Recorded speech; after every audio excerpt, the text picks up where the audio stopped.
Time on the track.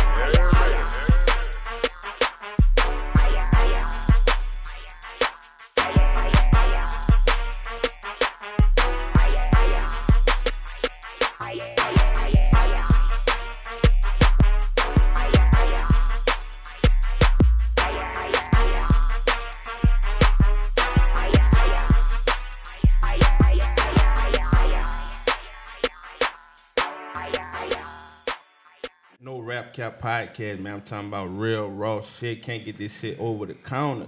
Gotta come rock with us to get it, man. Go by Gas the realest. I'm Mr. MEANA, the motivator, brother. Here to motivate the nation. You know what I'm saying? Facts. That's what we gonna do, man. We gonna motivate the nation, man. I'm talking about we standing on business today. We going in a whole nother direction, man. I'm talking about don't OD, man. I'm talking about we got Reggie Art, Reggie Ford, man. I'm talking about whatever you want to call him, man. He in the building, Batman, first responder. He on the scene before the scene is a scene. You understand what I'm saying? Yes, we got Lord. Reggie on this thing, man. Appreciate your big brother coming through, fuck with us. Thanks for the invite, man. Appreciate that, no doubt. Hey, Reggie, before we get all over, let the people know where they can find you at on social media. Okay. My name is Reggie Art on Instagram because I make art. So just follow Reggie Art. That's that right there. Right. What else you on? I'm on Facebook, but I barely be on there. Right. But Reggie Art, that'll link you to all my content, and it'll also link you to where I sell art at every weekend on Jackson Square, on the corner of St. Anne and Decatur. Right. For the people who not aware, man, like just give a little backstory on Reggie, man, like just coming up in the 9th Ward, because that's where you from, right? That's where I spent most of my life at, in the 9th Ward, and life-changing things happened for me in the 9th Ward. But I lived uptown, across the river, and downtown. So I went to 9 different public schools by the time I was in the 9th grade. So I lived all over the city, and I was doing my own thing at a young age. So I really lived around the whole city. At this time when you moving around, you ain't even developed like art yet, right? No, I started doing art at like 7, about 8 years old. But I was already on the streets and stuff before then. You know, in New Orleans, you grow up fast, you know. Before 8. Yeah. Just hanging in the St. Thomas Project in the early to mid 80s and stuff with my cousins who was older, hustling, tap dancing, you know, some cousins robbing, whatever. Right. You know. You about to see me? Nah, go ahead. I'm You just came up like, for as the hustle, like a different type of way than like a average New Orleans youth. You know what I'm saying? Niggas ain't too many niggas getting into art at no 8 years old and really coming up like that. And then now you're an older man and you still doing what you started from at 7 years old. You know what I'm saying? How you even want to fuck with art? I think that was God. Like when I was a younger kid, I like Eddie Murphy and comedy and stuff like that. But I remember when the Jordan tennis shoe came out, everybody was drawing them. Right. So I tried to draw one. Right. And I was like, damn, I like doing this. Then I had an older cousin. He was drawing tennis shoes too. But then he said, let me show you something else. And he drew himself in prison in Angola on a top bunk. And his celly was sitting on a toilet reading a dirty magazine. And a guard was in the hallway and they had a clock right at the end of the hallway. So I'm seeing this.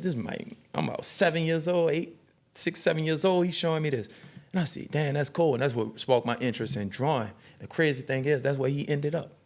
And he manifested his art. yeah, he really ended up doing about 15, dog. Like, That's crazy. and I never stopped drawing ever since he showed me that. And I just draw. And that's how I got involved with drawing in like the 3rd grade or something like that. And it saved my life. It's crazy that he can manifest that through art, because usually they be like the tongue, you know what I'm saying? Watch what you say, you know what I'm saying? But it almost like watch what you inscript too, you know what I'm saying? Meaning like with him drawing, he inscripted something that became the path that he went on. Like, you know what I'm saying? Was that your old, like you said, he was an older cousin? That was my older cousin. He free now. You know, he free. I think he free. It just hit a little spot where it was all on the news, but that's a whole nother story. But yeah, he manifested his future, man. That shit crazy, bro. Yeah. How with coming into art at that young age like that, you know what I'm saying, did you see art as being something that you was going to do for a living? Yes, because at the time, I got dyslexia, right? That's trouble spelling and reading fluently. But I didn't know the name of it. But I knew something was different about my mind in like the third or fourth grade, when it was like, write what happened to you in your day on a sheet of paper. And all the kids went to saying, this happened. And I remember I lost my coat and I was trying to write it down. And I couldn't express myself through the written form, but I already was drawing and people was liking my drawings. So right then and there, I just made a promise to God. I said, listen, I ain't gonna smoke or drink or do nothing to further mess up my mind. And God gonna provide for me. I really had this conversation with God, 4th grade, walking home from school in LJS from Berman.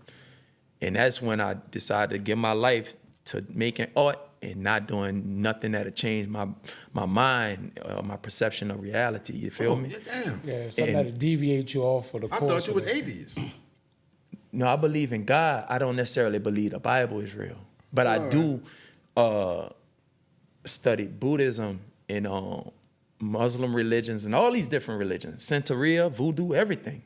I take elements from all these different religions and I go travel and go to these people, temples and mosques and places Voodoo and real everything. in New Orleans? It's 100% real.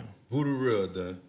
Yeah, voodoo is very real. And the only thing voodoo is connecting with your ancestors and communicating with them. It ain't necessarily communicating with the actual God. It's more so connecting with your ancestors and your inner being and your DNA type thing.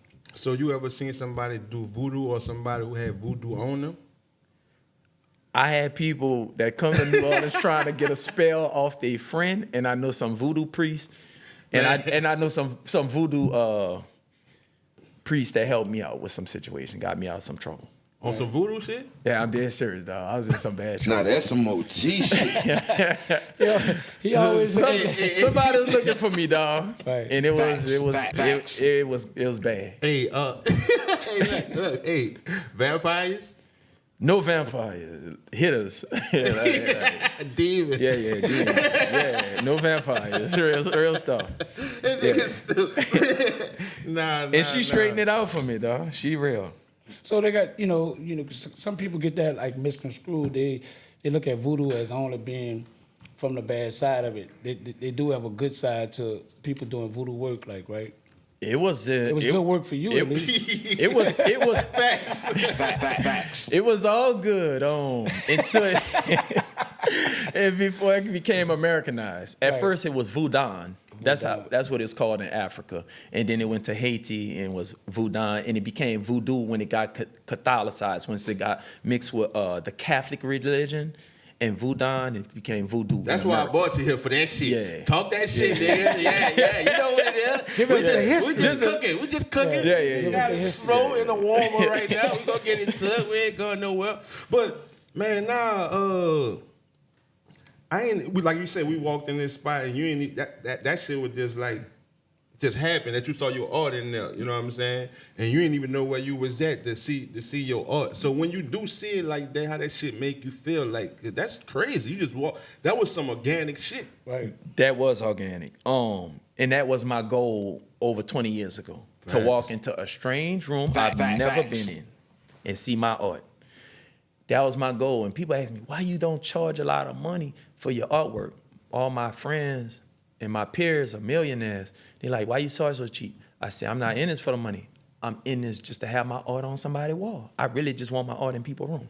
And came in here, it was... Nah, that's real. Because you usually be saying shit like that, like niggas get paid different type of ways. Yeah. Sometimes it ain't just monetary. Yeah, right. Nah, that's real shit. Yeah, right. Yeah, they get That's it. a good example of the shit that niggas be saying. Yeah, because he experiencing it and he could just speak from it, like, you know what I'm saying? Like, and then he actually got to see it manifest right here today. You know what I'm saying? it was right there. I was That's like, real damn, shit. my art in here. And he got 3 of them, so I know he bought the 3 for 20. Yeah.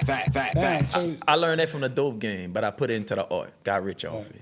Right. Escape artists. You ain't had to go that way. Didn't have to go that You way. had to go that No, way. thank Hey, God. so that shit, that was a picture that you be putting up there grilled up. You really had goals like that.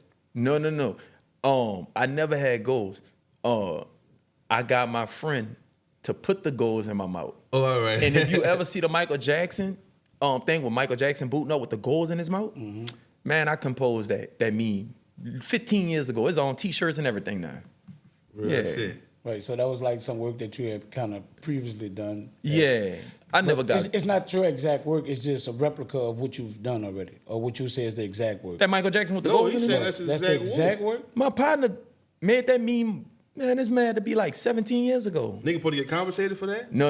It's just love. That's your work. That's the art. That's that. Yeah, You know, shit. a lot of my That nigga stuff humble, be out dog. there. I don't Nah, tag real it. shit. I don't do that. Nah. People fuck with you on the strength of just your aura and your whole demeanor, like what you Appreciate even talking about that right there. That's why you got the audience and the following that you got. People come to you. I'm talking about, I was saying the intro, I was joking and bullshit, but for real at the same time, first responder, Batman, this nigga be on the scene before the scene, you understand? So how you shift from that, you know what I'm saying, from art to what you do right like today? Always been good at compartmentalizing.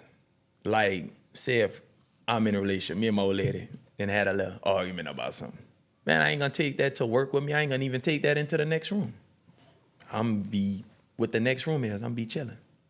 That's it. I compartmentalize. I could just came from somebody get cut in half. You wouldn't know it by my demeanor. Right. It's compartmentalizing, bro. You grow up in the streets, you see so much stuff. If you don't compartmentalize, you're gonna go crazy. They call that being numbness shit. You know, like meaning like you numb to certain things, meaning like you don't take the action of what you seen to the next place because you kind of numb to seeing that type of activity or things play out a certain kind of way to where you don't take it with you like you saying to the next room, you know?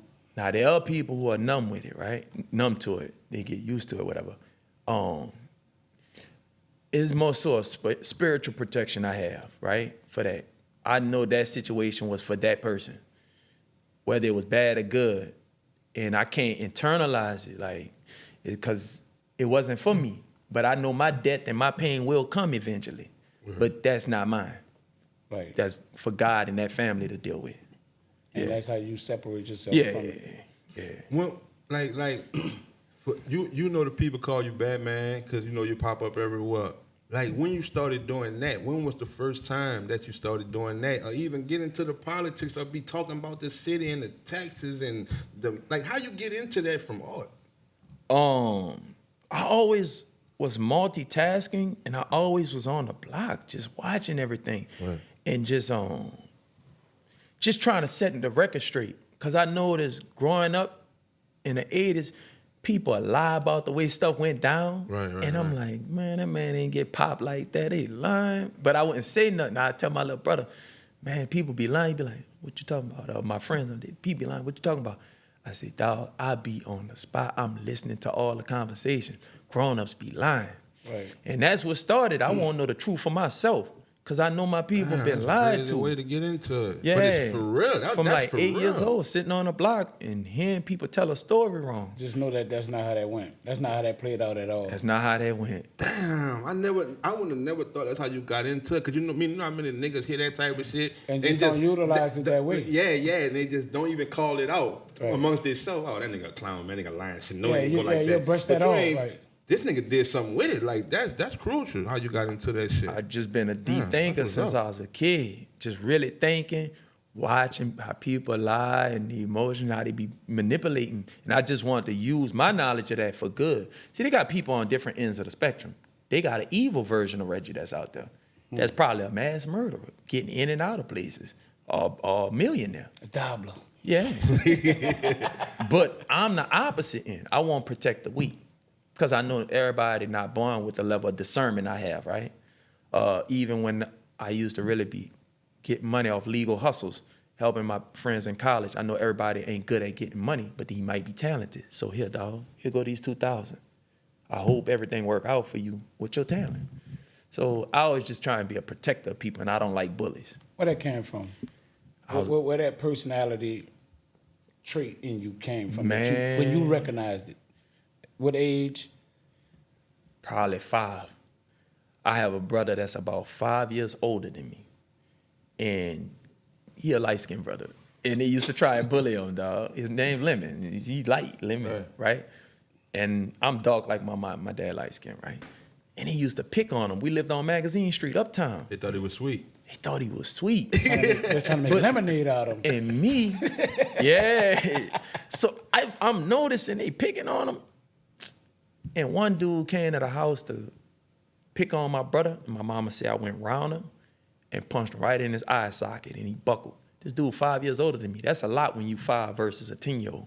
Right. And I'm like, you not gonna play with my big brother. Right. And I think that's the first time I really stepped up like, man, you not gonna play with him. You definitely ain't gonna play with me. So I went to Bo Wheat, was a school full of problems, right? Kids bringing razor blades to school at 7 years old and stuff.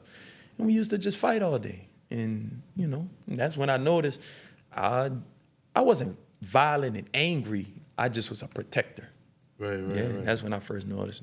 And as you just growing, I mean, just getting older, what, you just involved to learn about the taxes, learn about the state, the streets, and the barricades here, and like that shit, like, what that just came as you evolved, just growing, because, man, you cover it, bro, and you be saying the realest shit, and nigga tune in, and nigga be taking heed to some of that shit, even if a nigga don't say it, like. I appreciate it. You know what I love the most is your demeanor toward whatever's going on. It's never like, you never like, screaming and hollering about it. It's just always this cool demeanor about whatever's going on. Like, shots you really fired. you be kind of chill with how you approach every situation that's going on, the way that you document it, at least, you know?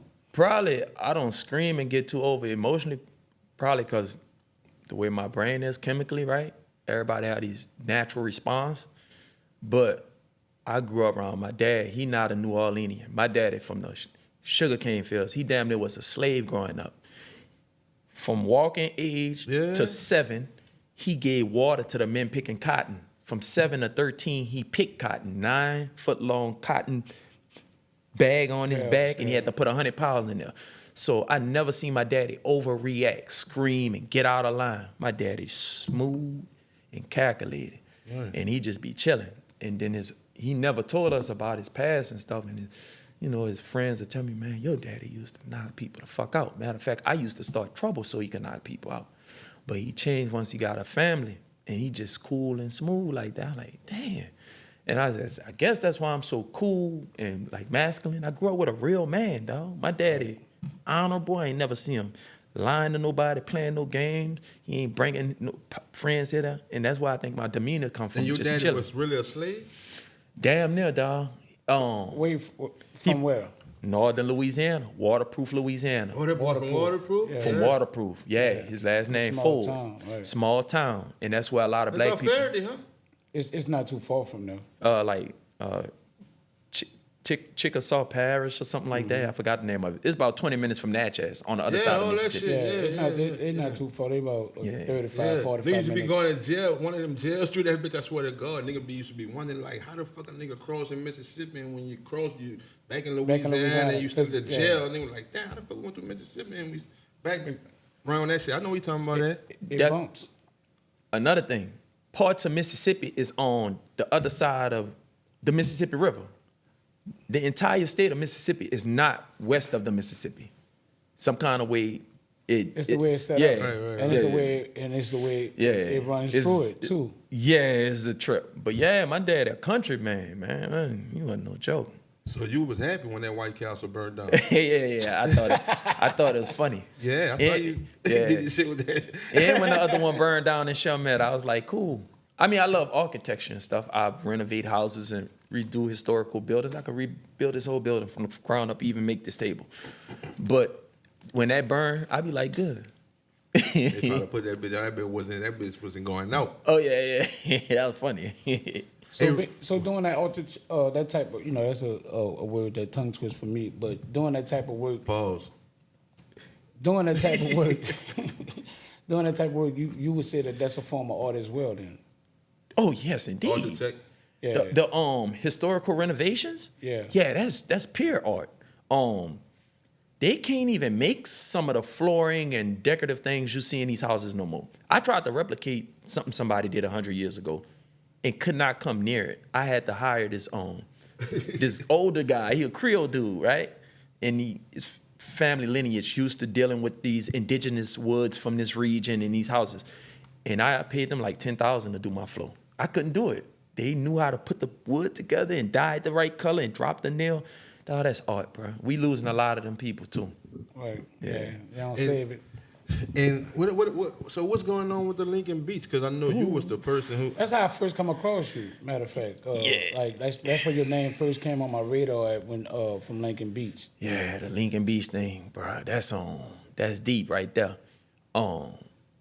Is it coming back though for real? Or the timeline all Supposed messed to be up? 2027, huh? Now they pushed it to 2027.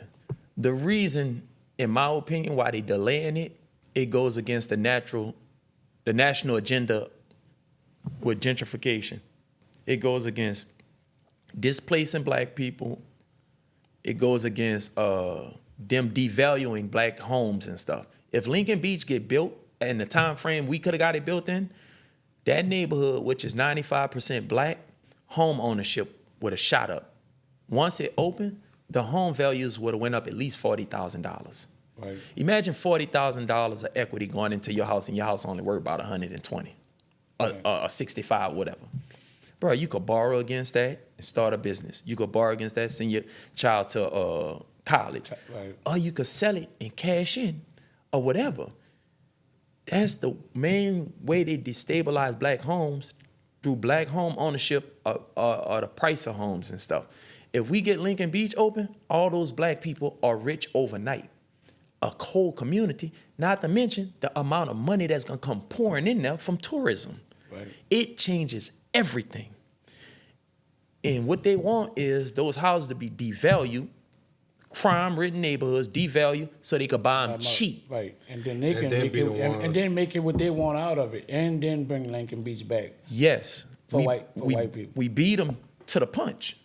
And at first, somebody was a private person was trying to actually buy the beach from From the city. Yeah. The city was in a liquidating properties. The city got buku properties they could sell right now. Big old schools and everything.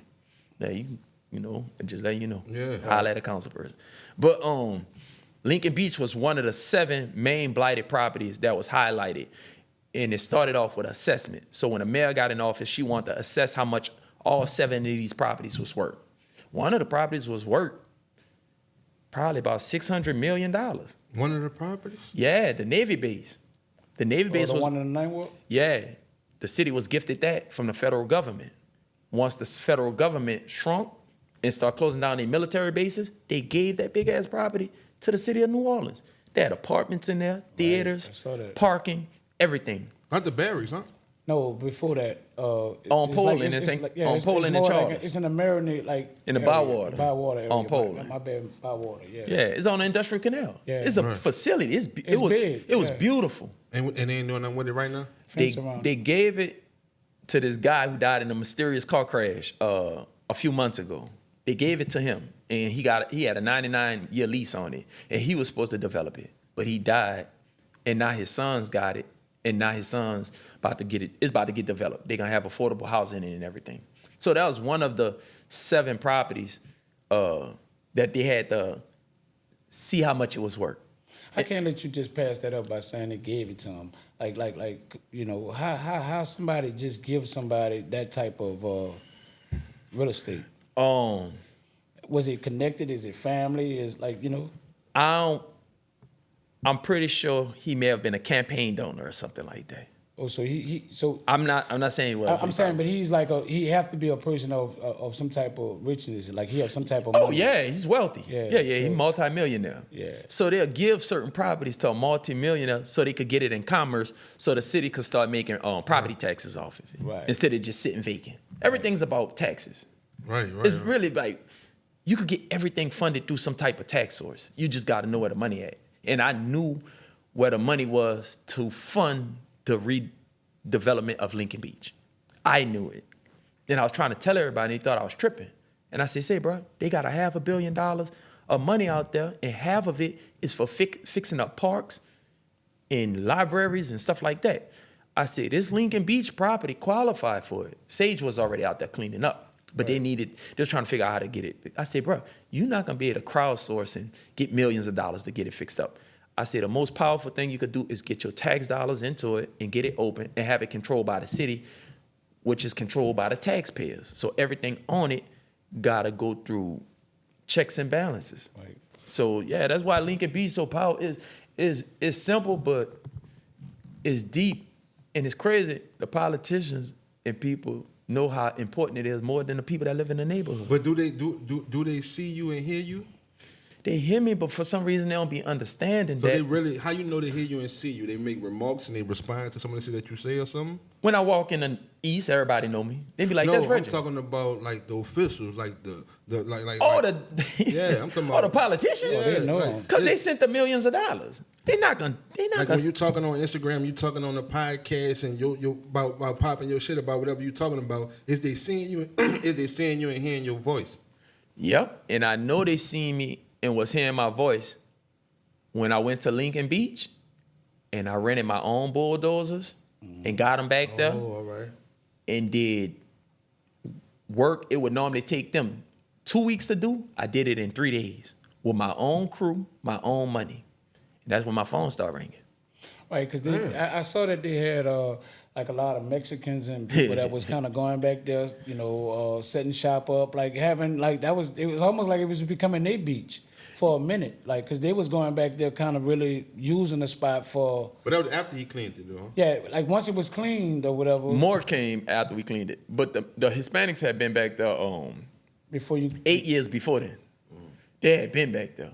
Because when I went looking for it some years before then, there was like Hispanics back there. I was like, I ain't going back there by myself in them woods. Right. So they been going back there. And they'll have maybe max 12 people out there or something. Yeah, it was just a hanging. It was like a hanging. It's a spot. hangout spot, about 12 people. Even when we got there, it was filthy. Trash everywhere. They didn't have no trash cans.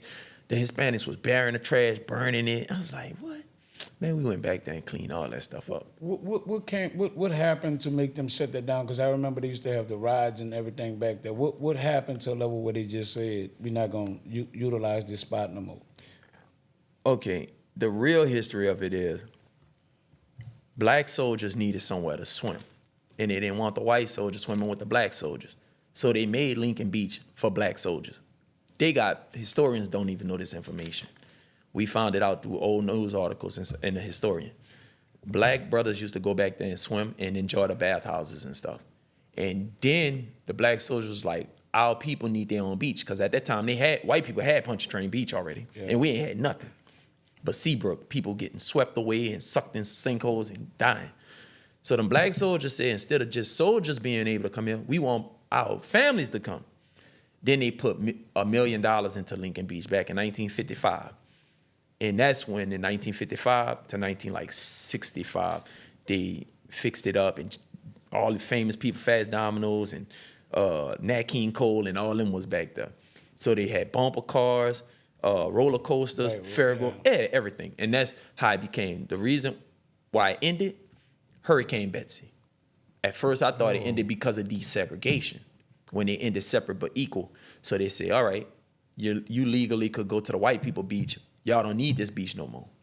But that's not what happened. Hurricane Betsy actually hit it. Tore it up. Yep. And they didn't have the money to actually renovate it and keep it. Yep. And that's how a lot of people from this side of the river ended up in the Fisher Project. The Fisher Project, they built that project in 8 months, dog. Yeah. Yes, sir. Damn. See, that's what I'm saying. You be dropping some knowledge like shit we ain't never And heard after of. Hurricane Betsy, I think the St. Bernard or one of them projects got flooded. And that's how a lot of families from on this side ended up in a Fisher after Hurricane Betsy. All my timelines gonna line up and everything when you go do the research. Bro, they could build what they want when they want. They built that entire project in 8 months, dog. So you saying that to make the comparison? There ain't no way this 27, 28 they talking about the Lincoln Beach. You got to take this loan. That what you saying? Yeah, they lined it and they made it. But you know, Right. the money that come through, like who got their foothold on stopping the process of that actually That's a going good into question. play? Like, you know. Oh, I know who.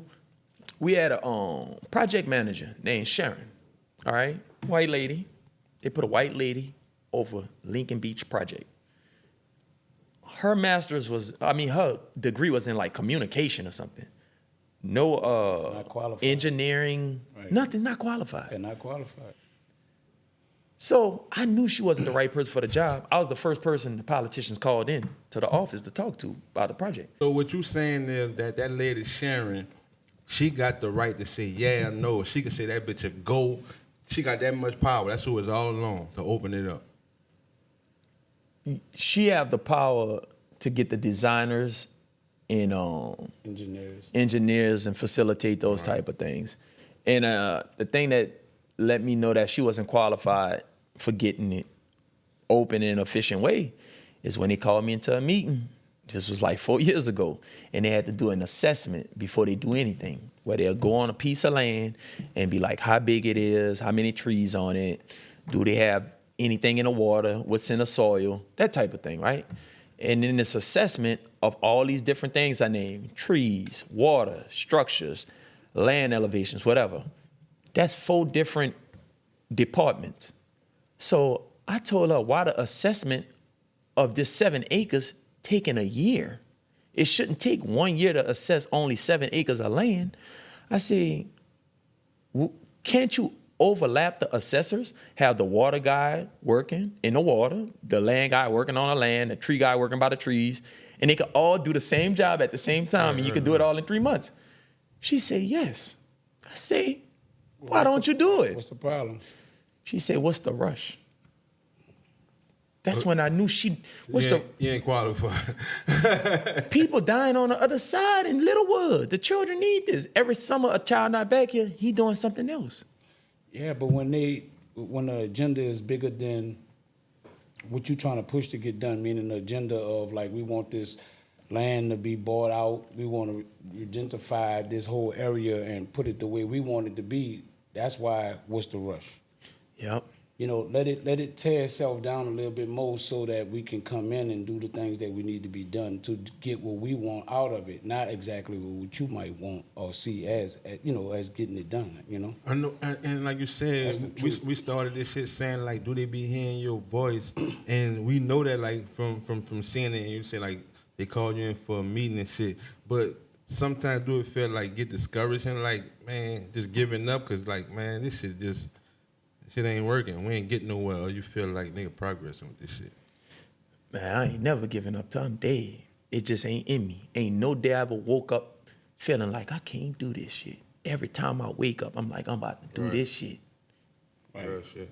But spending your own money, like, you know what I'm saying? Like, that's not something that people really, you know, people always go out to get the money to do their ideas mainly. Like, you know, what motivated you to say, man, I'm gonna spend my own money to actually get this thing done? And what you was looking to, what was the outcome that you was looking for to benefit from? I didn't look for any personal benefits in this project. Not me. I just wanted to do, it really started before the pandemic. My plan was just go to Africa and go help out some places, probably build some wells and stuff in different parts of Africa, whatever. Then the pandemic hit and I didn't want to take the shot and I couldn't travel. And I had money I saved up from working. You know, I do 100 days straight sometime working. I saved up all this money and I was like, damn, I'm just stuck. Then I went chill for a little bit. Then I was like, I'm bored. I was like, tired of making money. I want to go do something. Let me take on a project. Yeah, and I seen him, and I went back there, Sage. I seen Sage doing his thing back there, and he was cleaning up once a week. And I said, let me go clean up and see what happened. I just never stopped cleaning up. I ended up doing 1,300 days straight, just cleaning up after strangers. And then I was spending money for about a year. I spent money without even asking for donations for bags. Then I noticed I spent over, like, the first year, over $10,000. Oh, your own bread, right? Yeah, it was gone. You know, on my account, I said, damn, I spent a lot of money. But we getting a lot accomplished. Right. That's what I'm about to ask you, like, somewhat, like, nigga didn't do it to benefit or to get personal gain, but have a nigga benefited anything from it? Have you benefited anything from it? I guess. Yeah, but I don't know. The people that I need to know me. See, this is how I used to hustle, right? Even when I was doing criminal stuff. If you're not buying whatever I'm selling, I don't need you to know me. I don't need you discussing me at card table games. Nah, real shit. It one time I ain't want to sell nothing to women because they talk too much in the 90s. I just was selling to young black dudes. Time frame right? on everything. Yeah, it's different mentality, different section. I'm like, man, they gonna talk about my name. I don't want nobody to know me. So I was invisible to quote unquote the black hood community on purpose. right. But with this Lincoln Beach project, I needed them to know me and hear me and know Right. this version of me so they could vote and know that their money count. So that's the only reason I needed the notoriety for, because I know that audience is a voting block, and politicians only respect voting blocks. Nah, it worked. Yeah. It worked for sure because, like MEANA said, the Lincoln Beach project was how he. That's how I got on. You know what I'm it. saying? Right. And I don't know, like, it wasn't no certain thing that I got on. I just, like, as a whole, like, man, you on that type of time, like that politics shit. I'm like, man. So I never knew you was no art. You know what I'm saying? I didn't know what Reggie Art meant. I just thought that was a nigga name. I didn't know you did art. So it definitely working. You know what I'm saying? And fast forward to today, what's the mail run right now? Oh, the mayor run? Yeah. And it was strange for some people because, you know, man, just growing up, especially in the city, like anything black, we don't even read no policy. We're not even smart enough to even be worrying about no policy. But if you black, you need to be in that bitch. But on the hand of you riding with the lady, Helena. Yeah. So, you know what I'm saying? You know what I'm saying? Yeah, and like you say, was my benefit in it. I seen my neighborhood gentrified, right, in a Bywater. A white dude showed me the value of a shotgun house. He told me the 30-year plan of New Orleans. 1989, 1990. This man told me this because I asked questions. So I have all this institutional knowledge as a youngster. So I just went to the East to get notoriety for the project to prove to black people, if you understand politics, you could get your tax dollars in your community. And through the Lincoln Beach project, that's how I met Helena Moreno. But I seen her before a few times, and I always remembered her. Like, damn, she cool. She spoke at my great uncle funeral. My great uncle was the advisor to Martin Luther King. He was a freedom rider, right? They used to get people registered to vote, and they used to try and kill them and stuff for getting black people registered to vote. He a very known person in New Orleans. So I saw her spoke at his funeral, and I went through my archives and said, oh, that's the same lady. Then I seen her helping for the people for Garden Plaza. Once again, black people living on a toxic landfill, trying to get payouts for their homes so they can move off the toxic landfill. Was that in the Ninth Ward? That was in the Ninth Ward. That was black Press people. Park area, like, right? Right by the Desire Project. Yeah, That's around Press Park? Press Park, yeah. Okay, yeah. So that was black people' first chance at home ownership. That was the first experiment with taking black people out the project to give them their first opportunity at home ownership. That was set up by the first black mayor of New Orleans, Mark Morial daddy, Dutch Morial, in the early 80s, like 1980. Damn, you went way back. Yeah, I remember So- my grandpa talking about that boy. So people start getting cancer 10 years after being on the land. Them people been trying to get payouts for their house since like 1990. Yeah. And they finally got it. Radiation, all kinds of shit. They got the second highest cause of cancer there.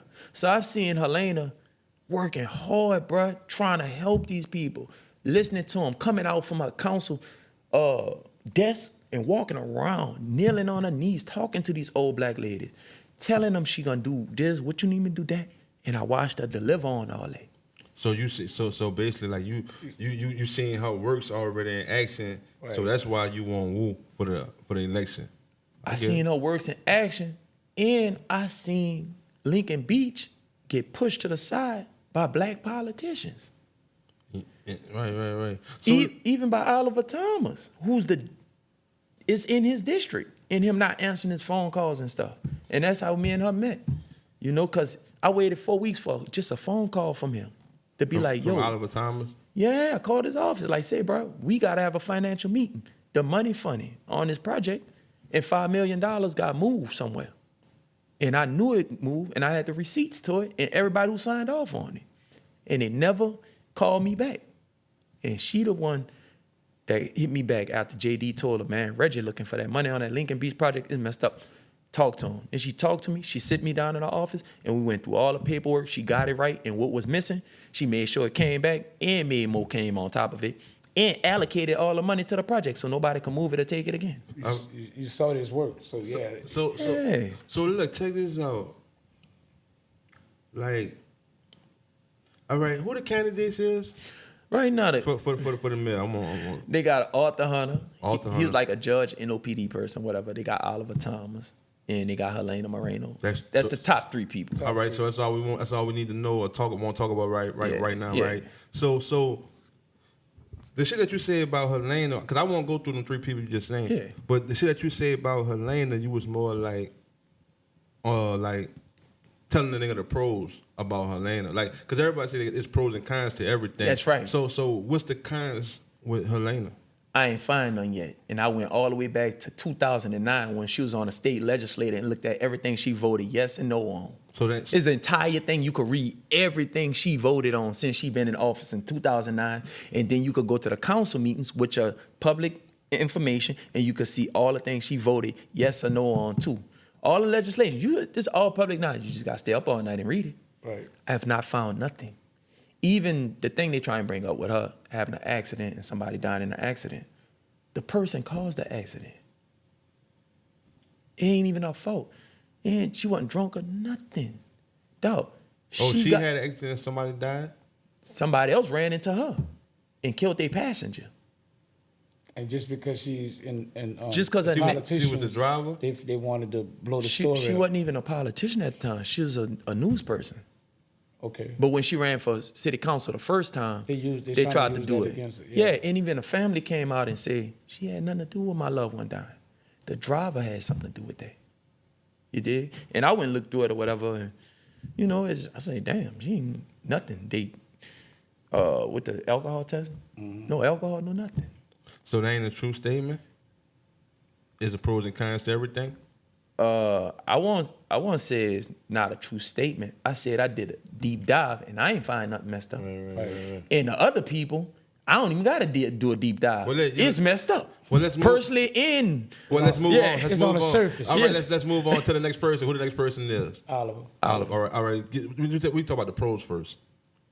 You can't sit the man down, Reggie, and say he ain't got no pros, bro. This- you can't do it no, like no, that, no. Reggie. He from the 9 Ward. No. Okay. Fuck yeah. all, even fuck that, Yeah, man. I'm We just just saying. Listen. gotta keep it G, right? But I'm just saying, if Okay, all yeah. is keeping it G, I respect that too. I'm gonna tell you the best thing he did. They had a piece of legislation. That nigga there, well, I know all they. All right, go ahead, I know the work. They building a new district in New Orleans right now. It's called the River District. It's 40 acres of land near the St. Thomas Project between the convention center. It's gonna be ran by the state. So basically, the state of Louisiana about to have pretty much their own neighborhood in New Orleans, unfortunately. Wow. They asked for not tax credits, but to be exempt from paying a certain amount of tax. Well, the taxes go to our first responders, schools, and stuff like that. The developers want to be tax exempt. Talking about it's going to attract business, whatever. Oliver Thomas, he voted against it. Them having tax exemptions or something. But other than that, him on the council, I mean, he vote good on the council. But far as him using his legislative power to get things going and built, he horrible. There's a block by Lawless, right? It's a square block. Imagine the entire city block that's just grass, like a football field. They were supposed to build a park there called Richard Lee Playground. The designs there, the sketches there, and everything, and the money there. $3.1 million to build this park. When he came into office, the money was already allocated for it. Bro, they ain't even built a park yet. They don't even talk about it. I don't even know if the money's still there. Now, I'm not trying to accuse him of doing nothing because that's not my thing, right? I'm not trying to say he's a criminal or nothing. But I don't think he's doing everything in his political power to help black people that's in his district. Do you think because of what Oliver maybe had went through prior with being in going to jail or the whole 9, which makes him maybe not move a certain kind of way due to the backlash that he may get from being having a criminal record at doing what he's doing. Sometimes you got to move a little different, according to your background of what people may look at you as. So sometimes if you're putting your hands in a lot of different things or allocating or doing a certain thing, people start thinking that, you got a bad background with dealing with money, so this might not be a good look for you, so let me take my time with it and let me get myself in a proper position to maybe start doing some of the things that you may see as being on the right side of things? Like, you know, could you see it from that side? Like, you know, maybe he's moving different because of that? No, that's not why. What he was convicted for was not moving money around funny. He was convicted for taking a bribe to make sure somebody got a contract for a parking lot. Just say the city owns this parking lot, and he'd be like, somebody say, man, make sure you vote for me so I could get that. It's something like that, right? No, he just didn't do the work. It's really that simple. Now, why? I don't know. Same thing with Lincoln Beach, right? Cindy Wynn asked for $5 million. Who? Cindy Wynn. She was the council person for District E, New Orleans East, in the Lower Ninth Ward is District E. She asked for $5 million for Lincoln Beach. LaToya Cantrell signed off on it. $5 million for Lincoln Beach. I said, OT, when he got in office, I said, say, bro, you got a home run with this project.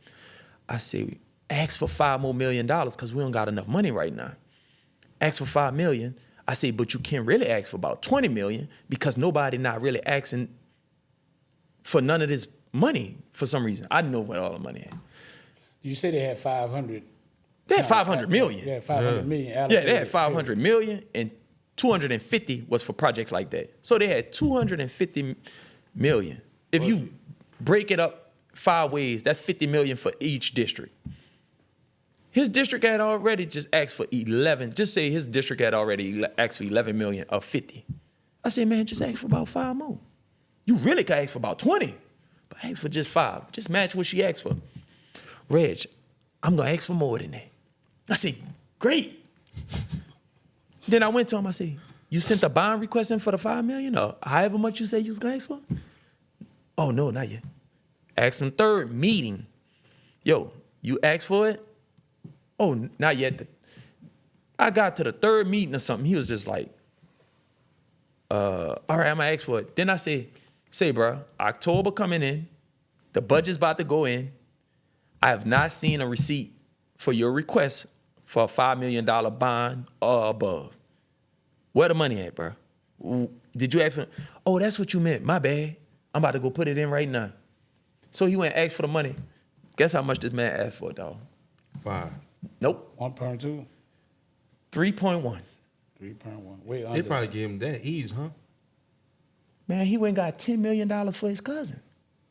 For his cousin. That's a whole nother story. No, that's what we at with it. Who you gotta run it? Jazzland. Right. That's a private business. When you go to Jazzland, you gonna have to pay to get in it. Right.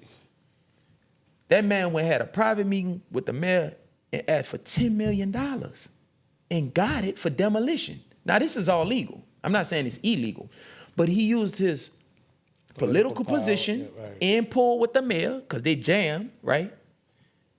And got $10 million without the council.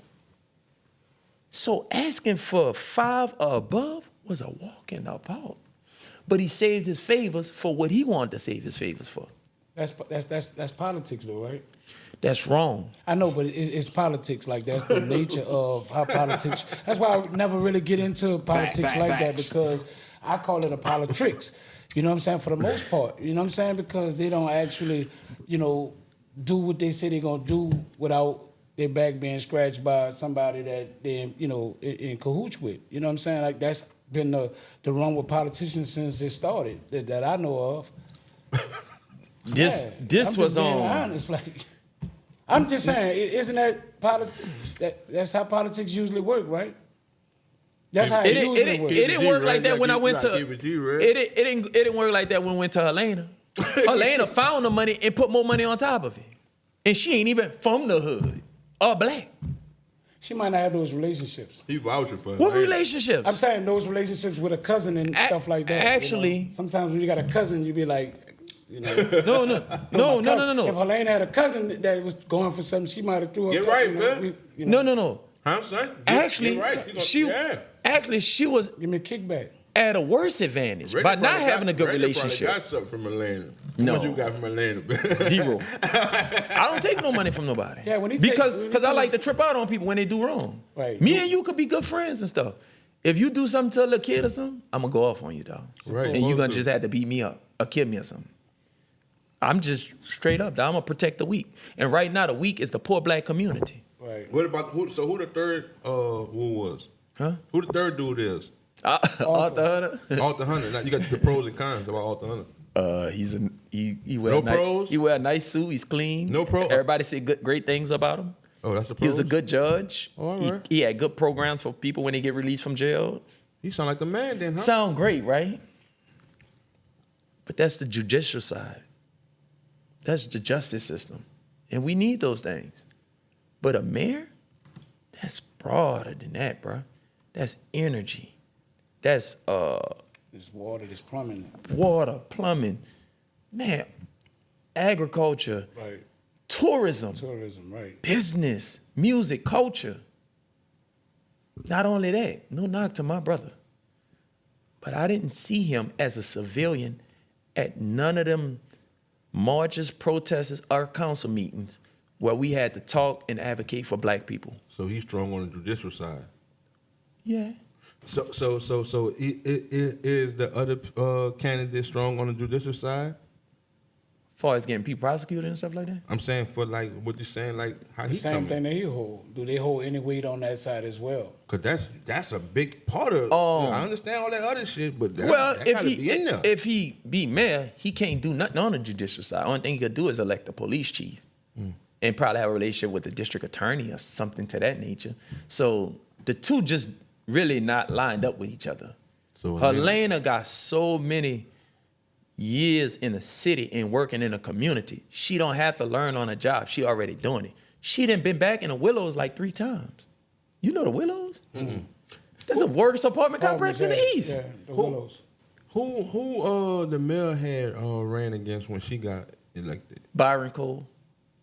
For real? Yeah. Yeah, at he that ran for mayor. Yeah, he ran for mayor. So the last- mayor just get this last election that Yeah. the mayor had, she ran against Byron Cole. I somebody swear, put- man. Byron I'm was serious. on it. Byron was on the thing. I put Byron on I was campaign thing in front of my house. I advocated for Byron Cole. I was with him Yeah. the night Oh, you that he voted for Byron lost Cole? against her. Yeah, man. I was one of the few people in his house. It was me, Sage, Byron Cole, and somebody who came and bought a house from him that night or something. Bought an ounce? A house. House. Oh, No. I wouldn't have said that. But yeah, Byron. Damn, I didn't know that. He ran. Yeah, Yeah, for he mayor. ran. so y'all had a shot, huh? Had a shot? I don't know, bro. I wouldn't have voted for Tita the second time around. She was already messing up. That's what I'm saying. I'm saying if you voted for Byron Cole, you feeling like y'all had a shot. Nah, What Byron do? No. He wanted to run so he could debate her and ask her some questions on the Right. record. Pretty much. And we never got to the debate Why you never got to the debate? because it never was a runoff. They didn't reach the threshold to force a runoff. Right. So even though they got it got to elected, be close. yeah, it got to Oh. be. It's weird the way the mayor thing worked. Like if it's She won by a landslide. she won by a landslide With Byron Cole?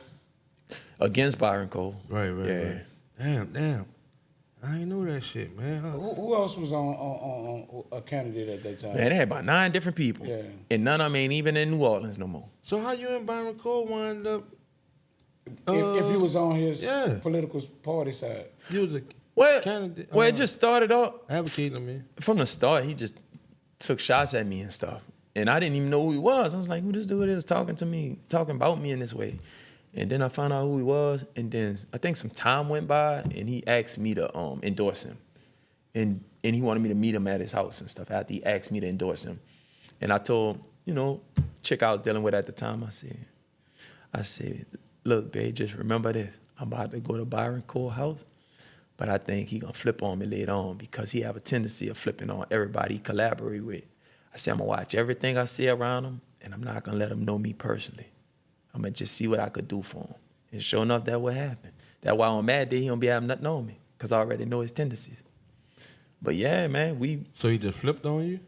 he went back to being what he was at first. He just was being nice to me when we met so I could endorse him. For what was Yeah. needed at that. Yeah, he just tried to use me, you feel me? Or use me or whatever. I don't care. I vote for Byron Cole. He ain't gonna kill me. But when I met him, the only thing I asked him, I said, say, bro, I know you from the internet or something. You cussed out some white lady or something. I said, say, bro, I don't really rock with dudes that disrespect women. I said, do you disrespect women? before we go any further, he said, no, it just was a white lady. I don't do that to black ladies and black women and stuff like that.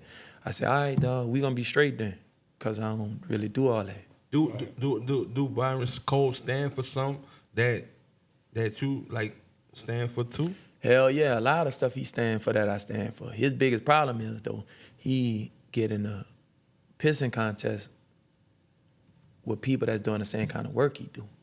We should just be working for the community and not trying to figure out who doing the most or who is the first to do the work for the people. When it's a marathon, you know, Malcolm got the baton from Marcus Garvey gave the baton to Malcolm X's father, and Malcolm X's father gave the baton to him, and then on and on. You feel me? Because Malcolm X's daddy was a Garveyite, and then that's why Malcolm X got a combination of Marcus Garvey. I be seeing all them people rocking them shirts, Black Power, Malcolm X, Marcus Garvey, and all that, you know. But I just don't see that. That would be the same people who really would be rocking with him if they was here. It's just a shirt, you know what I'm saying? Say Malcolm X on it. I don't think them people who rocking that shirt will be on Malcolm X's side fighting for what he fighting for. Malcolm X, he had the hood. Marcus Garvey, all But Marcus Garvey, Martin Luther King approval rating was like about 26% or something when he was alive during the Montgomery boycotts. A lot of people didn't understand what he was doing and how he was doing it back then. His approval rating was low. And the height of his approval rating was like in 2009 or something. It was like 95% of Americans approved of everything he did. Right. But not an internet tearing Martin Luther King down again. Well, they were saying that, you know, even Malcolm at the time, not Malcolm, Martin said that he was walking his people into a burning house. Like, you know. I know what interview you talking about with CBS, right before he was assassinated. Right. They didn't they gotta listen to the whole speech and understand the context clues around what he said. He may have inherited his people into a burning house. What he meant by that is through integration had to happen. Desegregation had to happen because our tax dollars was paying for public transportation, and we had to sit in the back of the bus. Our tax dollars was paying for libraries, and we had to sit outside somewhere. Our paying for schools, and we had to be in a school in a shack down the street, and they had a big old gym. Right. So our tax dollars was paying for stuff we didn't have access to.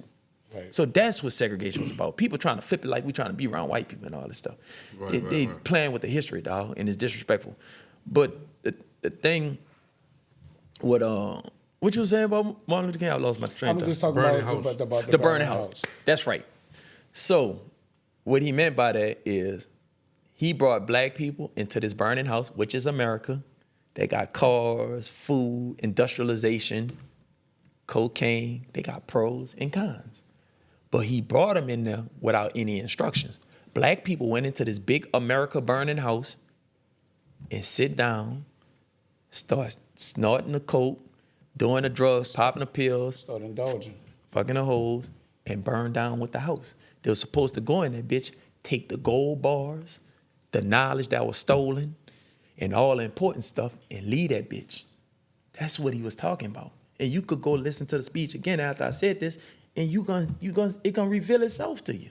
But of course you're gonna it kind of makes sense anyway. But I'm saying, but of course you'll be blind if the argument is about equality. Like that's mainly what people argument was, more like we want equality, we want the same, we want to be able to sit as the white and we want this equal, you know what I'm saying? Yeah, you know, that's why I say equality. They wanted it to be like equal, like we can do just what they can do. You know what I'm saying? And move how we want to move. Like, so that's what mainly what the argument was about. Same from the fountain, you know, going to the same restaurants, you know, the whole nine. We want to be able to be, because you saying the tax dollars was paying for these things. So the argument was mainly about, like, we just want equality. Like, we want, you know, so it was no instructions, you know, at the end of the day, because that's what the argument was mainly about, like, you know what I'm saying? And that's what happened. Yeah. You got to come in these places and do these things, but not knowing that the house was burning. Yeah. At the same time. Yeah, and it's kind of hard to juggle when I'm fighting for such what's in front of us that look like this, and now I'm fighting for that to even get that, but in the mix of getting that, now I got to give y'all the instructions on, you know, like I think, you know. That's hard. And to send out those type of instructions, it take more than just a speech and a few churches. To send out that instruction, You gotta be educated. it got to be industrialized. What people don't understand is the government industrialized ignorance. This is an industrialized nation. Everything is made and mass produced.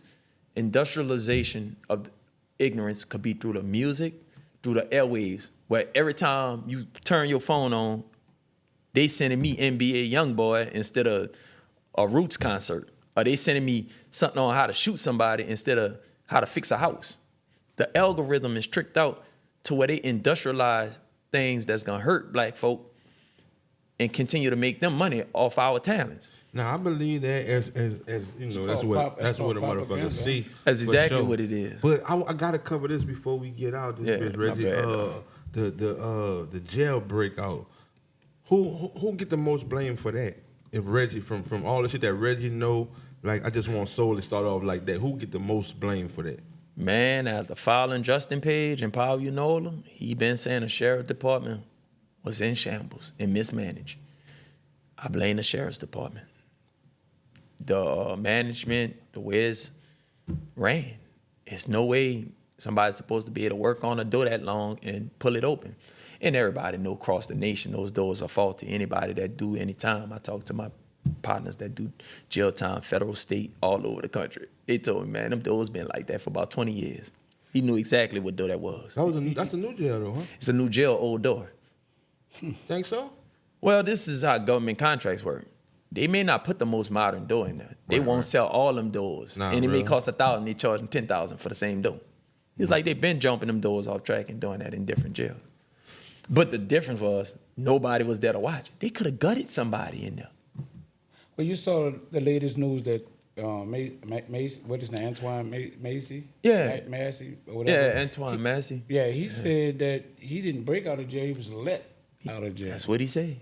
He have a thing that he's on, like he made a post and he letting them know like, man, that shit was a lie. The guy who said I was gonna shank him, how would I shank you when you were a maintenance person and you can't even come in the jails without a guard or whatever may be the case? How would I shank you? How I made a threat toward you? That's just some shit you made up about me to kind of free yourself. But I never broke out of jail. I was let out of jail. So that kind of made things look a little bit different, more like it was an inside thing and it wasn't a threat or nothing like that. That kind of makes sense because nigga was like, man, nigga still ain't even fit through that bar and all them bars and shit they had in there. So. That's another thing. They showed me a picture of bars in a wall behind a toilet, right? And some of it's too narrow where I don't think a head could fit through that. Can't fit through that. But then they showed me the same hole where all the bars cut. How you gonna show me a picture with the bars there? You saw the picture without the bars though, huh? Right. I'm confused about all this stuff, bro. I think the picture they were showing was like more like a sketch or a prototype trying to show a nigga like this is where the bars was. This how it would have looked. That's what I thought they were showing. So it was a maintenance picture of the bars. So somebody took a picture of the toilet move with the bars there, and then they cut the bars during the escape, and then they took a picture of it. No, I get what you're saying. This stuff not Right. chronologically making sense. Right. And I'm investigative like motherfucker. Right. It's not none of this making sense. But I did see 10 inmates jump off the loading dock. So they all left from the same area. You know, the 10 people running with the blanket. I count all 10 of them in slow motion. I don't know how they thought it was 11 when we could see it was 10. But they probably had one that was about to go and change his mind. yeah, that dude Pump that fake. they found in somebody else's cell. I'm still here, man. Yeah. No, bitch, you was on the way to go. Yeah, I changed my mind though. So I redacted. do I get charged for, you know what I'm saying, changing my mind about doing it? Do I still get charged because I was? You didn't leave outside the prison. Fuck Yeah, it. it shouldn't be. You know what I'm saying? How you feel about the parents or the friends that played a part with helping the inmates that escaped? Because they got more people arrested for accessory than the inmates. Than the inmates, right? But what about 14 of them, right? Yeah, they got 10 family members.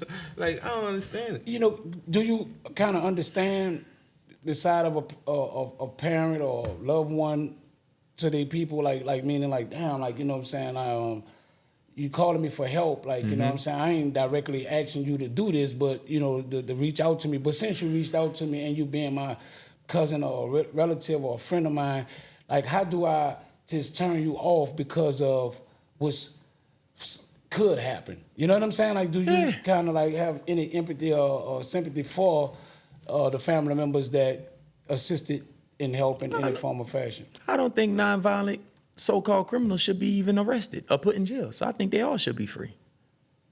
Right. They helped their loved one, but they did the $1 million bond and held them as a tactic to draw the people out. Like, nobody don't want their mom in jail. So they gonna turn themselves in and be like, say, bro, all right. So that's why Where I you put the saw bond that? so Where you saw high. that with Antoine Massey at? On social media, it was him talking. Like, he had made a post, and it was like breaking news, and it's him on that saying exactly what I just said. And they gonna trace that to see where he at? I don't know if they could trace it. Yeah, they gonna do it, and they can. Yeah, but IP and all that shit. But he gone by then. it could be Yeah, a right, burner. right, right, Like, listen, Yeah. I taped it, and it didn't get released until Yeah, I'm gone. I'm somewhere Right, else. right. Like, you know what I'm saying? Yeah, it was Damn. Yeah, Can a person that posted be in trouble? Like, you think? Like, because they posted?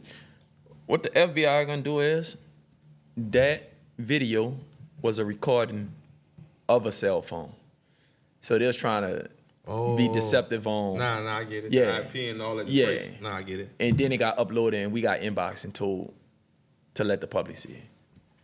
Like, but I don't know. Since No, you they ain't always gonna know get in where the trouble. money go at, did the nigga get paid the reward? I heard 2 people got paid for it. They got that bit. I heard only two, but I don't know if it's true. People be making up stuff. Right. But I think 2 of them dudes that got recaptured, somebody told on them. I don't know if it's they people and they made their money off it or whatever. I would always say, man, $50,000. If you looking to get caught or you think you're gonna get caught, man, let your people get the $50,000. That's what we said on the podcast Yeah, ago. let your kids people get that money, bro. At least they could put some money in your store. That's right. And the other brother, you might not ever see him again. The one who got his convictions. But Massey, man, he was very convincing in what he released to the public, bro. Yeah, it seemed that He seemed right. like real heartfelt from the side of it. It just made a lot of sense. Like, you know what I'm saying? Like, man, we ain't just. If a break out nigga like let we think. you out, It's you know still not to considered- go. Yeah, it's still a breakout. It's gonna be just simple escape. 6 to 2 years or something. That's what I say, man. That shit don't be. I take my chance escaping 10 times. Is the longer you're on a run, the whole more time? Fuck, I wouldn't think. No, the only thing that'll make it aggravated if you try and evade capture a second time or you use a violent means to try and evade capture or escape. That's the only way they got elevated to aggravated escape. Even the car chase? That's why the mother dudes got aggravated escape instead of simple escape. I was looking at all of them charges as they Right. was getting caught, and I think that's why they aggravated them. Because they put them Them on last the two. You put them They on put 'em high on that speed chase. chase. Now they got to do 5. They gotta do 5 for that. Yeah, Jeff Landry might give them 5, and he got to do 80%. You had heard Marlon Gusman interview on with Video Wayne. Yeah, What's your response to what he was saying? he was right, but Marlon know how he was running that prison when he was in there. Not right. Hell no. It was the streets in there. Shit, you could go into People had guns in that building. They had real guns in there, dog. Yeah, people had real guns. I saw the video. Rob the dice so, game. so he ain't got no room to even critique nothing. Not if he trying to run for sheriff. You heard him say he might give it another shot. Damn, Gusman, just chill out, Just dog. fall back, dog. Gusman, I mess with you, dog. You cool people, dog. You always show love, bro. No, Gusman, chill out. Is any of that stuff out of those people's hand totally? Like, you know what I'm saying? It's only one man. I can't really be, I could be pro everything, and I got guards and deputies and stuff that work in there that just don't abide by my rules like accordingly, like to what I may be enforcing, and I can't get rid of these people until I find out what they have actually done, which could be too late at that moment, right? Or I got to do an investigation to find out who actually doing what's wrong, and that's a process, and that takes time as well. So as being a person that's in charge of it, it's kind of like a lot of weight on somebody to try to like be over all these different people that got relationship with some of these inmates that's actually in jail. They got relatives and family that work as deputies in there, and they willing to smuggle and do different things from. How can I detect all this different stuff until it actually happened, and now it done blew up, and now I'm looked at as the bad guy when it was hard for me to control it through the way the system is set up. You know, period. It ain't like we hiring people from out of town to actually come in here and work in these in these prisons. Like, you see what I'm saying? Yes, and that's what's gonna be uncovered in the investigation. And what they're gonna find is the way she managed that facility is what led up to the multi-layer breakdown. And she's not gonna be sheriff again. Good woman. I met her. She liked me. I like her. But she's not gonna be sheriff again. She suspended her campaign to be sheriff. She may withdraw anytime from even taking donations or even campaigning to be sheriff. Most likely, our next sheriff's gonna be Michelle Woodford. That's who running. Most likely, she gonna be our next sheriff. Damn. That when they go to combing through that, how that jail was managed, hey. From what Marlon Guzman's saying, from what you saying right now about how that shit managed, who running it, why you felt the need to post Antoine Massey aunt from what she was saying about the whole situation? The family thanked me for posting it. Right. And they wanted the word to get out. See, I didn't want to post the whole video because I don't want to mess up video weighing clicks at the same time too. But she just wanted the word to get out that her nephew been through a lot and their family been through a lot. And I said, that's only fair. I know if I was on the run and I lived through that, I make no excuse with her, but if I seen my daddy killed, and I want people to know that. I heard that story, I was like, God damn, that dude been through some stuff, Anthony. Right. And if you would have saw your aunt saying that, you would turn yourself in? If I could talk to her and say, hey, you getting 50,000, I'm about to turn myself in. I think he made that video that got released today that we saw, about 7 minutes long. I think that may be the precursor to him turn himself in. Because he was almost kind of like Yeah. pleading, like, what's going on? Like, I don't want y'all, even if I get caught up, I don't want it to be like I put out that I was going to shank this person up, like threaten this person. I don't want that charge added to what was going on with me, because I know with that being added to my sentences or whatever I'm going to be faced with is going to put me all the way through the roof. Like, So you think Homer just said that? I think Come on, the dude? his dude name? The Sharon? What's his name? Everybody, that's the crazy thing, bro. This is the thing right here. I'm normally not 50-50 on something. They say the dude was a good dude too. The maintenance guy. Yeah, that's what I'm talking They say he was good, but Anthony make a case too. How you doing maintenance without being chaperoned by a guard? Right. That's how I go too. A lot going on, That's how dog. I go. And he said I was let out. yeah, he did. That he emphasized that. I said, damn. He said I didn't break out, so that means all the stuff that they saying about sawing the balls and all that kind of stuff like that never. That's land yap. That ain't something that happened. I was let out. Too easy. And the timing of it too was crazy.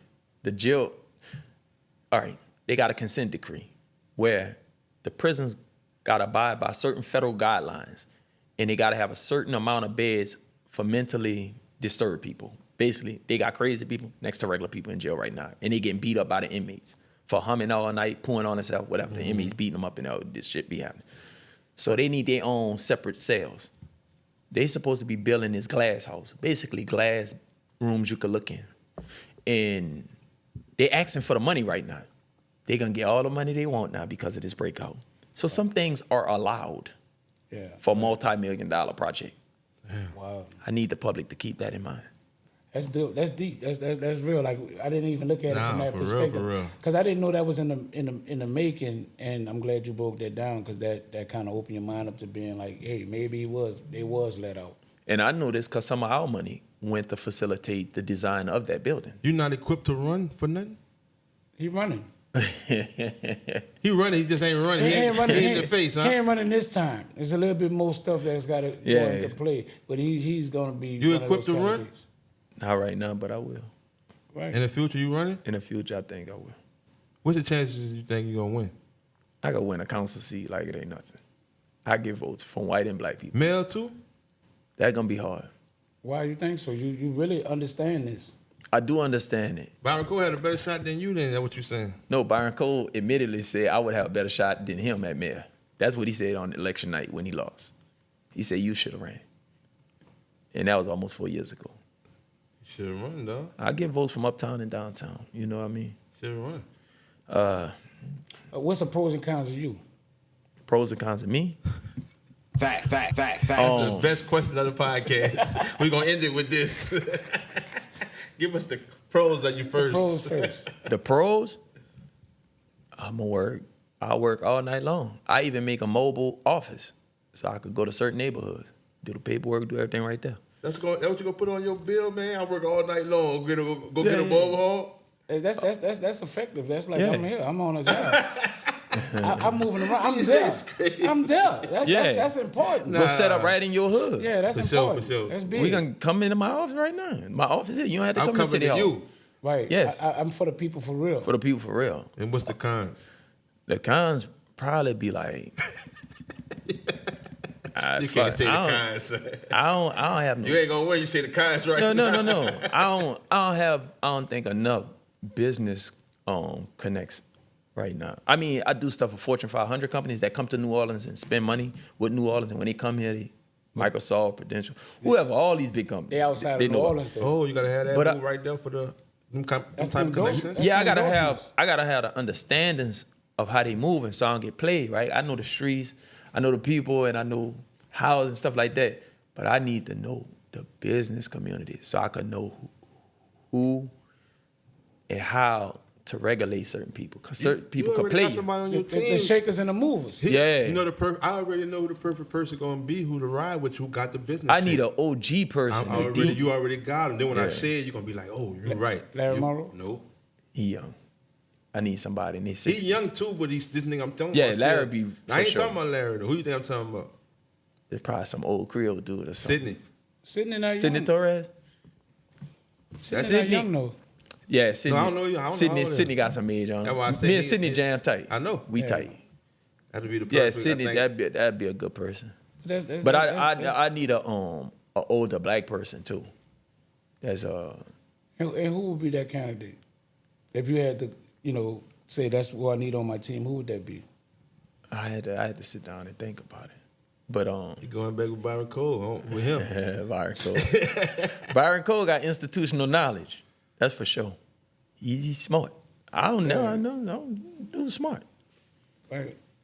He get it. He understand it. I just think his antics is what take away. Like, you know what I'm saying? If he didn't have the antics that went with the mindset of what the knowledge that he do have acquired, I just think that he'll be in a much better position because I think that he understand it, but it's his antics toward, how he display himself with his feelings and how he feel about stuff. You know what I'm saying? Yeah. He be like, He got me like, chill. Hey, Could that be passion? Could that just be it's just all- passion? Like I'm not passionate about what I feel. So I tend to curse and do certain things because I come from the streets and, I feel like I reach my people more by speaking this type of language. This is what they understand when I speak it passionately from this side of it. Yes, I understand the passionate speeches and stuff. The Black Panther Party used to use passionate speeches with cuss words, even though they could talk without using cuss words. There was college-educated young black people. The average age of Black Panther Party members was about 21 years old or something. But I don't have a problem with that. My problem is don't lie to the people to try and sway them to go a certain way. Educate them to sway them You to think go he a lied certain- to the people? I know he a lie. He done lied on me. right. And you had the receipts. Always have a receipt. Is it And that's some- it. We don't have to lie to get our point across as black people. We should tell the truth. That lying game not gonna work for us. It barely worked for the white man. Right. Is it something that man you want get out there? Something you want cover that we ain't touch on before we get out this bit? Anything you want to promote? I got one thing I want to ask before we get out here. There's a question that I had. What's the thing about the THC stuff and the chips and the gummies and things and they putting it in all the stores and all the kids are buying it? Like, what's your take on that? All right, you read my mind. That's just what I was gonna talk about. The kids. We close it out with the kids, right? Understand this. If you, I don't normally communicate with the girls. I try and let women do that. But for my young black men, what I mean by young is, I'm gonna say under 21, right? Please refrain from smoking marijuana and drinking. Please eat healthy, meditate, and try and work out. All the questions you have in your head, the answers will come to you. Just give it time. Give your brain time to understand the things you're going through, the emotional feelings you're doing. Don't numb yourself out. All this mental anguish that's happening will not kill you. You'll get past all that. But using drugs and coping mechanisms, not gonna work. You're gonna have a lifelong dependency on things. And that's basically what it is. But far as the stuff, the gummies and all that stuff being in the neighborhood, the food already poison. So you think they making healthy gummies? Man, they got chemicals in there. Only thing they care about is profit. That's all they care about. And that's where they start messing up the weed. If they have 100 weed bushes, they won't make money off all 100. They don't want to take a chance of a bug eating one and killing this one, and we lose this one to mildew. They're going to put pesticides on it, and they're going to sell all 100. But now you got 100 poison plants. The toxins in it from the pesticides may not affect you, but it's going to affect somebody that's smoking, and they don't care. It's all about yielding profit. Like a loaf of bread used to go bad in about 7 days. Now you can sit a loaf of bread on top of your refrigerator for 3 weeks. They put stuff in there to preserve it so they can make more money off it, but they don't care if it's cancer causing and it's shelf life. That's all it is. That's what it is, man. Yeah. We appreciate you coming through this bitch, Reggie. Oh, and Reggie, let the people know where to find you at, man, before we get up out this bitch. You can find me on Instagram, Reggie Art. And if you want to meet me in person or buy some of my artwork, you could come on Jackson Square. I paint and draw. I'm out there every weekend from 9 to 5 on the corner of Decatur and St. Anne across the street from Cafe Dumont. That's what it is, man. Reggie Art, man, good brother. Y'all make sure y'all follow him. Make sure y'all check out his art. Make sure you follow him, man. You definitely gonna get up on some information, man. I'm talking about head on the chopping block. I'm talking about you gonna be motivated by some shit that Reggie posts one of these days. You know what I'm saying? And that's what it is, man. I'm talking about real raw shit, man. Podcast, medicine, audio, dope. Can't get this shit over the counter, man. You gotta come rock with us to get it. I go by Gas the Realest. I'm Mr. MEANA the Motivator. You already know what to watch. Watch this, don't watch that other shit. Yeah. Boom.